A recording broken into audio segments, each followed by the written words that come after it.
South சீனா morning post என்ன website தெரியுமா? சீனாவினுடைய ஊதுகுழல். சீனா என்ன நினைக்குதோ அது உலகத்துக்கு எப்படி சொல்லணுமோ அதை இன்டைரக்டா அப்படி இல்லைன்னா டைரக்டா சொல்லக்கூடிய ஒரு வெப்சைட் தான், ஒரு நியூஸ் மீடியா தான் சவுத் சீனா மார்னிங் போஸ்ட்.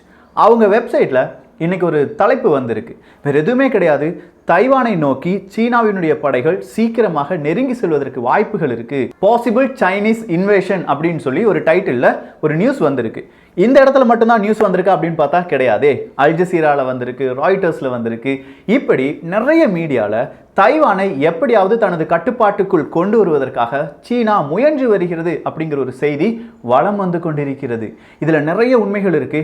காரணம் என்ன அப்படின்னு கேட்டீங்கன்னா, அமெரிக்காவினுடைய அதிபர் தேர்தல் தொடங்கும் போதோ இல்லாட்டி முடிவு பெறும் போதோ தைவானை சீனா தன் பக்கம் இழுத்து விட வேண்டும். சப்போஸ் அந்த நேரத்தில் மட்டும் சீனா அதை செய்ய மறந்துடுச்சுன்னா எக்காலமும் தைவானை யார் பக்கம் கொண்டு வர முடியாது, சீனாவுக்குள் கொண்டு வர முடியாது அப்படின்னு உலக வல்லுநர்கள் சொல்லிக் கொண்டிருக்கிறார்கள். இந்த யுத்தம் தொடங்கினால் எப்படி இருக்கும்? சின்னதா ஒரு கற்பனை, நம்ம வேல்தர்மா அண்ணனுக்கு ஒரு கற்பனை தான். நிச்சயமா இந்த கற்பனை உங்களை அந்த உலகத்திற்கே கொண்டு செல்லும். அந்த போர் முனையில் நின்று நீங்கள் இதை பார்க்க போகிறீர்கள். அன்பு தமிழஞ்சங்களுக்கு தமிழ் பொக்கிஷத்தின் வணக்கங்கள்.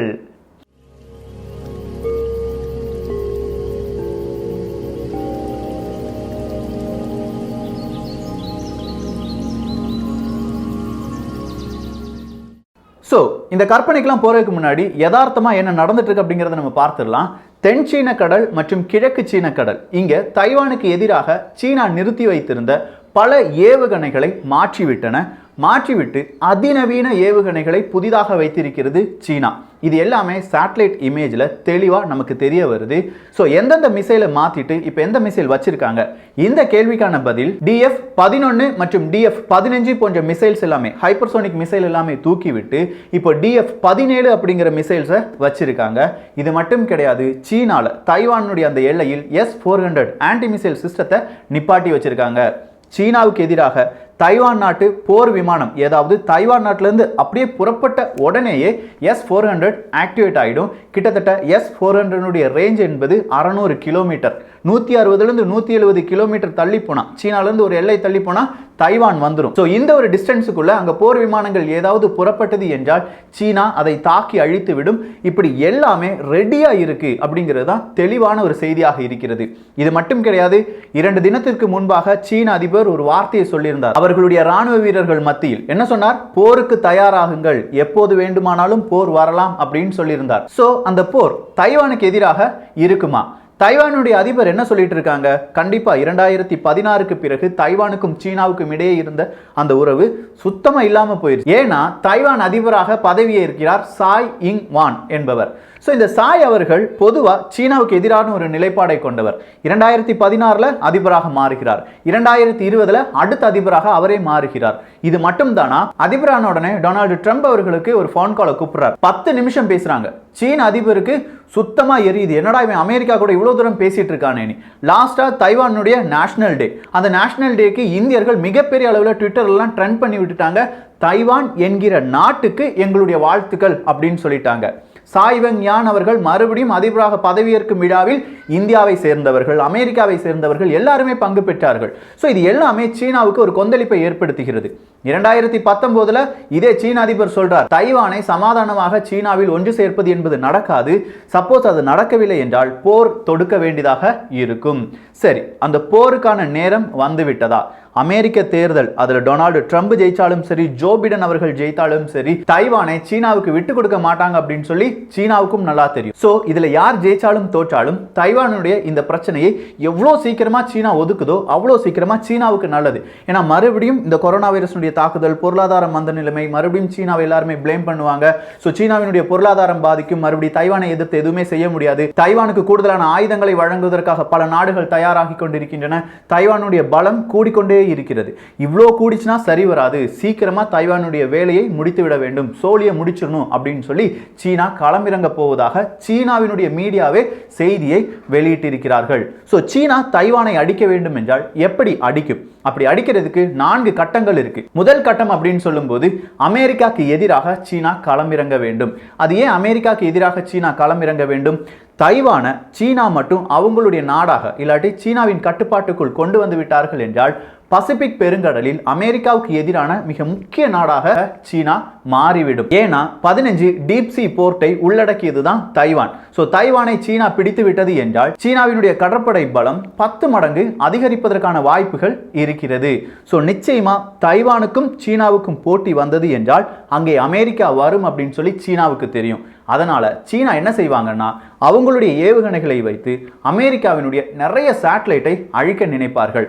அமெரிக்காவினுடைய சேட்டலைட்டை எப்படியாவது ஹேக் பண்ணணும் அப்படின்னு சொல்லி நினைப்பார்கள். இதுதான் சீனாவினுடைய முதல் கட்ட தாக்குதலாக இருக்கும். சேட்டலைட்டை அவங்க ஃபர்ஸ்ட் டார்கெட் பண்ணுவாங்க அப்படிங்கிறத பார்த்தோம். அடுத்ததா அவங்க டார்கெட் பண்றது அமெரிக்காவினுடைய ராணுவ தளங்கள். இந்த ராணுவ தளம் அப்படின்னு சொல்லும்போது ஜப்பானின் கடற்கரையில் அமெரிக்காவினுடைய ராணுவ தளங்கள் இருக்கிறது. பசிபிக் மாக்கடல், இந்து மாக்கடல், இப்படி பல கடல்களிலும் சின்ன சின்ன தீவுகளிலும் அமெரிக்கா அவங்களுடைய ராணுவ தளவாடங்களை வைத்திருக்கின்றன. இந்த ராணுவ தளவாடங்களை முழுவதுமாக அவங்க என்ன செய்யணும்? சீனா அழிக்க வேண்டும். அதை அழித்தால்தான் சீனா கடலுக்குள்ளேயே இறங்க முடியும். நல்லா புரிஞ்சுக்கோங்க, குட்டி குட்டி ராணுவ தளங்களாக இருந்தாலும் சரி அது அமெரிக்காவினுடையது அப்படின்னு தெரிஞ்சா சீனா அதை அழிக்க வேண்டும். இது இரண்டாவது விஷயமாக சீனாவுக்கு இருக்கும். மூன்றாவதாக இதை அழித்துக் கொண்டிருக்கும் நேரத்திலேயே சீனா தைவானை நோக்கி சில மிசைல்ஸ் இல்லாட்டி பலவிதமான ஏவுகணைகளை ஏவுவார்கள். அதெல்லாம் ஏன் அப்படின்னா தைவான் சீனாவுக்கு எதிராக பல ஏவுகணைகளை நிலைநிறுத்தி வைத்திருக்கின்றன. அந்த ஏவுகணைகள்லாம் நேரடியா சீனால எந்த இடத்தை தாக்குனா மெயினான எக்கனாமிக் ஹப் எல்லாம் தாக்கி அழிக்கும். இந்த மாதிரியான தீவுகள், அதே மாதிரி அமெரிக்காவினுடைய செயற்கைக்கோள் இதெல்லாம் அழிக்கும் போதே இப்படி சீனாவுக்கு எதிராக இருக்கும் ஏவுகணைகளையும் தைவானுக்குள்ள வந்து அழிக்க வேண்டியதாக இருக்கும். இது மூன்றாவது கட்டமாக சீனா செய்யும். அப்படி செய்யாம விட்டுட்டாங்கன்னா தைவானுடைய இந்த ஏவுகணைகள் சீனாவுக்குள்ள போய் சீனால எக்கனாமி அப்படிங்கிறத பொருளாதாரத்தை மிகப்பெரிய அளவில் பாதிக்கும். அதன் காரணமாக சீனாவால் போர் புரிய முடியாது. இந்த மூன்று விஷயங்களை செய்ய வேண்டும். நான்காவதாக அப்படின்னு சொல்லும்போது அமெரிக்கா கொஞ்சம் அலர்ட் ஆயிருக்கும். அமெரிக்காவினுடைய கடற்படை கொஞ்சமா இந்த தைவான் ஸ்ட்ரைட் அப்படிங்கிற இடத்துக்கு வந்திருப்பாங்க. தைவான் ஸ்ட்ரைட்ல இருக்கிற அமெரிக்க படைகளை எதிர்த்து சீனா போரிட வேண்டியதாக இருக்கும். அப்படி போரிட்ட பிறகு 161 கிலோமீட்டர் டிராவல் பண்ணி தைவான் ஸ்ட்ரைட் வழியா டிராவல் பண்ணி தைவானை சீனா என்ன செய்துவிடும்? சொந்தம் கொண்டாட ஆரம்பிக்கும். இது சீனாவின் கையில் இருக்கும் யுக்திகள். அப்படின்னா இந்நேரம் அமெரிக்கா என்ன செஞ்சுட்டு இருக்கும்? இந்தியா என்ன செஞ்சுட்டு இருக்கும்? ரஷ்யா என்ன செஞ்சுட்டு இருக்கும்? இதுதான் நம்முடைய கேள்வி. அமெரிக்கா முதல் செயற்கைக்கோளை சீனா அழித்து விட்டது அப்படிங்கிற ஒரு செய்தி வந்த உடனேயே, அப்படி இல்லையா தைவான் மீது சீனா போர் தொடுக்க போகிறது அப்படிங்கிற ஒரு செய்தி வந்த உடனேயே இவங்க அலர்ட் ஆயிருவாங்க. அமெரிக்கா அலர்ட் ஆயிரும். அமெரிக்காவை பொறுத்த வரைக்கும் இது 2 கட்ட போர் அப்படின்னு சொல்லலாம். முதல் கட்டத்தில் அமெரிக்கா தோற்கும். இரண்டாவது கட்டத்தில் சீனாவை எழும்ப விடாமல் திருப்பி அடிச்சுக்கிட்டே இருப்பாங்க. முதல் கட்ட தாக்குதல் எப்படி இருக்கும்? இதைத்தான் பார்க்க போறோம். இதை பார்ப்பதற்கு முன்பாக ஃபர்ஸ்ட் செயின், செகண்ட் செயின் அப்படிங்கிற கான்செப்டுக்கு நம்ம வாரோம். ஃபர்ஸ்ட் செயின் அப்படின்னு சொல்லும்போது சீனாவுக்கு எதிராக, அதாவது சீனா தைவான் இந்த கடற்பரப்பில் நிறைய தீவுகள் இருக்கு, நிறைய நாட்டினுடைய தீவுகள் இருக்கு. இந்த நாட்டினுடைய தீவுகளில் எல்லாமே அமெரிக்கா தனது ராணுவ பலத்தை நிறுத்தி வைத்திருக்கிறது. எந்தெந்த தீவுகள் அப்படின்னு பாத்தீங்கன்னா ஜப்பானினுடைய தீவுகள், பிலிப்பைன்ஸ் நாட்டினுடைய தீவுகள், அடுத்ததா சவுத் கொரியா, தென் கொரியாவினுடைய தீவுகள். இந்த 3 நாடுகளுடைய தீவுகள் தான் ஒரு லைனா இருக்கும். இந்த புகைப்படத்தை பாருங்கள். இதுதான் ஃபர்ஸ்ட் செயின் அப்படின்னு சொல்லுவாங்க. இந்த ஃபர்ஸ்ட் செயின்ல இருக்கக்கூடிய அமெரிக்க படைகள் சீனாவுக்கு எதிராக யுத்தம் செய்ய ஆரம்பிக்கும். இந்த ஃபர்ஸ்ட் செயின் கொஞ்சமா பிரேக் ஆகும்போது அடுத்ததா செகண்ட் செயின்ல இருக்கிற மறுபடியான தீவுகள் இருக்கு. ஜப்பானிய தீவுகள், ஆஸ்திரேலியாவினுடைய தீவுகள், நியூசிலாந்தினுடைய தீவுகள், பிளவ் தீவுகள் அப்படின்னு சொல்லி ஒரு 4 தீவுகள் இருக்குங்க. இந்த 4 தீவுகளும் செகண்ட் செயின் அப்படின்னு சொல்லுவாங்க. இது ஆக்சுவலா சீனாவை மனதில் வைத்து அமெரிக்காவால் ஏற்படுத்தப்பட்ட ஒரு விதமான போர் யுக்தி அப்படின்னு சொல்லலாம். இந்த தீவுகள் இது முழுவதும் அமெரிக்காவுக்கும் இந்த தீவுகளுக்கும், ஜப்பான் நாட்டுக்கு, ஆஸ்திரேலியாவுக்கு, நியூசிலாந்துக்கு, பிலிப்பைன்ஸுக்கு, இவங்க கூட எல்லாத்துக்குமே ஒரு டீலிங், ஒரு ஒப்பந்தம்லாம் போட்டு அமெரிக்காவினுடைய ராணுவ தளம் இங்கே எல்லாமே அமைக்கப்பட்டிருக்கிறது. இந்த 2 செயினை பிளாக் பண்ணி தான், இல்லாட்டி பிரேக் பண்ணி தான் சீனா வெளியிலேயே வர முடியும். அப்படி இல்லையா சீனா நாட்டுக்குள்ளேயே திரும்பி போக முடியும். இந்த மாதிரி 2 செயினை முதலில் உடைக்க வேண்டியதாக இருக்கும். அமெரிக்கா இந்த 2 செயின்ல இருக்கிற அவங்களுடைய படையை அதிக அளவு திரட்ட ஆரம்பிக்கும். இப்படி அமெரிக்காவினுடைய ராணுவ தளங்களை சீனா அழித்துக் கொண்டிருக்கும் இந்த நேரத்தில் அமெரிக்காவினுடைய விமானம் தாங்கி கப்பல் ஒரு 3 கப்பல் இங்கே வரலாம். தைவான் ஸ்ட்ரைட் அப்படிங்கிற அந்த பகுதிக்கு வரலாம். அப்படி 3 கப்பல் வரும்போது இந்த 3 கப்பலுக்கு எதிராக சீனாவினுடைய வான்வெளி தாக்குதல் அதிக அளவு இருக்கும். இந்த வான்வெளி தாக்குதலில் அமெரிக்காவினுடைய 2 விமானம் தாங்கி கப்பல் முழுவதுமாக அழிந்து விடும் அப்படின்னு சொல்லியிருக்காங்க.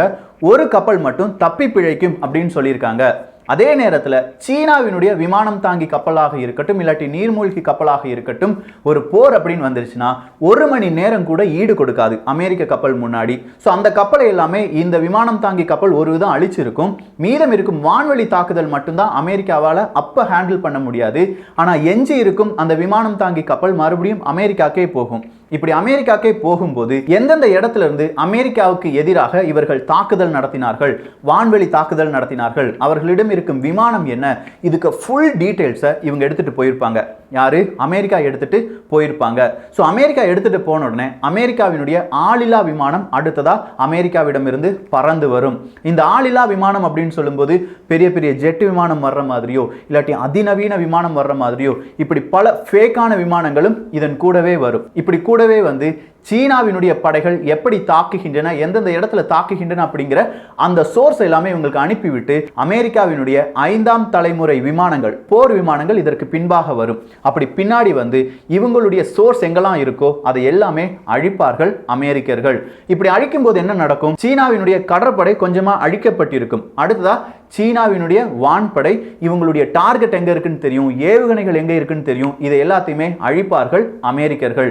இவ்வளவு நடந்துட்டு இருக்கும்போது பல இடங்களிலும் அமெரிக்காவினுடைய ராணுவ தளங்கள் எங்கெங்கு இருக்கின்றன அப்படின்னு சொல்லி சீனா அதையெல்லாம் அழிக்க நினைத்து கொண்டிருக்கும். அவங்க எல்லாம் அங்கு அழித்து கொண்டிருப்பார்கள். இது அமெரிக்காவினுடைய முதற்கட்டம். அமெரிக்காவினுடைய முதற்கட்டத்தில் அமெரிக்காவுக்கு பெரிய இழப்பு வந்திருக்கும். 2 விமானம் தாங்கி கப்பல் இல்லாமல் போயிருக்கும், நிறைய விமானங்கள் அழிவில் போயிருக்கலாம், நிறைய ராணுவ வீரர்களுடைய அழிவு அங்கே நடந்திருக்கலாம். ஆனால் அடுத்த கட்டத்தை அமெரிக்கா கொஞ்சம் சூதானமா எடுத்து வைக்கும். அந்த கட்டம் எப்படி இருக்கும் அப்படின்னா, இந்த ஏவுகணைகள், சீனாவினுடைய ஏவுகணைகள் எங்கெங்கு இருக்கின்றன இப்போ எல்லா விவரமும் அமெரிக்காவுக்கு கிடைச்சிருச்சு. இப்போ அமெரிக்கா F-35B அப்படிங்கிற விமானத்தை களமிறக்கும். இந்த F-35B என்கிற விமானம் ரொம்ப பெரிய ஓடுதளம் எதுவுமே வேண்டாம், செங்குத்தா மேலே இரும்பி அப்படியே போக வேண்டிய தூரத்துக்கு போய் நேரா செங்குத்தாவே கீழே இறங்கக்கூடிய ஒரு வகையான விமானம். ஸோ இந்த விமானத்திற்கு ஓடுதளங்கள் தேவையில்லை அப்படின்னு சொல்லும்போது சாதாரண பெரிய ஒரு தெரு இருக்குன்னா அந்த தெருவில் கூட இவங்களால இந்த விமானத்தை நிறுத்தி வைத்து எதிரி நாட்டுகளுக்கு எதிராக போராட முடியும். இந்த விமானத்தை பல இடங்களில் இருந்து அமெரிக்கா அனுப்புவார்கள். இந்த நேரத்தில் சீனாவினுடைய தாக்குதலில் தப்பித்த விமானங்களும் இருக்கும். ஸோ இவங்க கிட்ட பக்காவா எல்லா பிளானும் இருக்கும். எந்தெந்த இடத்துல சீனா நம்மளை அடிப்பாங்க, எந்தெந்த இடத்துல ஏவுகணைகள் இருக்கு, அதை எப்படி அழிக்க வேண்டும். F-35B அப்படிங்கிற விமானம் எல்லா இலக்குகளையும் பார்த்து அவர்களுடைய குண்டுகளை வீசுவார்கள். இந்த நேரத்தில் F-35B அப்படிங்கிற விமானம் தைவானுக்கும் கொடுக்கப்பட்டிருக்கும். ஏன்னா பல வருடங்களாக தைவான் F-35B விமானம் எங்களுக்கு வேணும்னு சொல்லிட்டு இருக்காங்க. ஆனா F-35B விமானம் நீங்க தைவானுக்கு கொடுக்க கூடாது அப்படின்னு சொல்லி சீனா சொல்லிட்டே இருக்காங்க. சீனா இவ்வளவு பெரிய மோதலுக்கு வந்த பிறகு அமெரிக்கா சொல்லும், தைவான் நீயும் F-35B விமானத்தை பயன்படுத்திக்கொள் அப்படின்னு சொல்லுவாங்க. இப்படி ஒட்டுமொத்தமா F-35 பல விமானங்கள் இது எல்லாம் ஒன்று சேர சீனாவினுடைய இந்த ஏவுகணைகள், ஆன்டி மிசைல் சிஸ்டம் இது எல்லாத்தையுமே அழிக்க ஆரம்பிக்கும். இப்படி அழித்துக் கொண்டிருக்கும் இந்த தருணத்தில் அமெரிக்காவினுடைய அடுத்த கட்ட நடவடிக்கையாக அமெரிக்கா பல நாடிடம் சொல்லும். குறிப்பா ஜப்பான்கிட்ட போய் சொல்லுவாங்க, உன் தீவுல இருக்கிற என்னுடைய ராணுவ தளத்தை சீனா அழித்து விட்டது, நீ போருக்கு வாரியா? ஜப்பான் உடனே சீனாவுக்கு எதிராக போர் புரிய ஆரம்பிக்கும். அடுத்ததா பிலிப்பைன்ஸ், அடுத்ததா ஆஸ்திரேலியா, அடுத்ததா நியூசிலாந்து. ஆல்ரெடி ஆஸ்திரேலியாவுக்கும் சீனாவுக்கும் பெரிய ஒரு பிரச்சனை ஓடிட்டு இருக்கு. So Australia, New Zealand, south Korea போன்ற நாடுகள் சீனாவுக்கு எதிராக திரும்ப ஆரம்பிப்பார்கள். அவர்களுடைய ராணுவ வீரர்கள், அவர்களுடைய படை எல்லாமே சீனாவுக்கு எதிராக களமிறக்கப்படும்.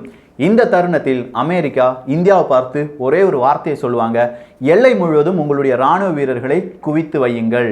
ஸோ எல்லை முழுவதும் இந்திய ராணுவ வீரர்கள் குவிக்கப்படுவார்கள். அதன் பிறகு ஆட்டம் சூடுபிடிக்க ஆரம்பிக்கும்.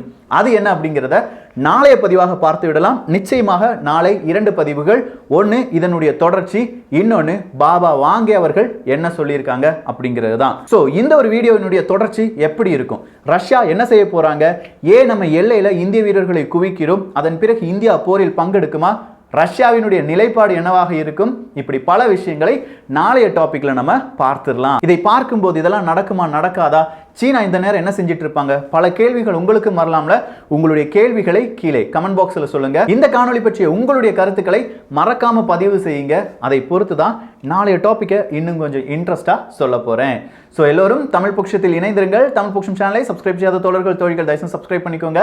நல்லதை பகிர்ந்து நல்ல சமுதாயத்தை உருவாக்குவோம். நன்றி, வணக்கம்.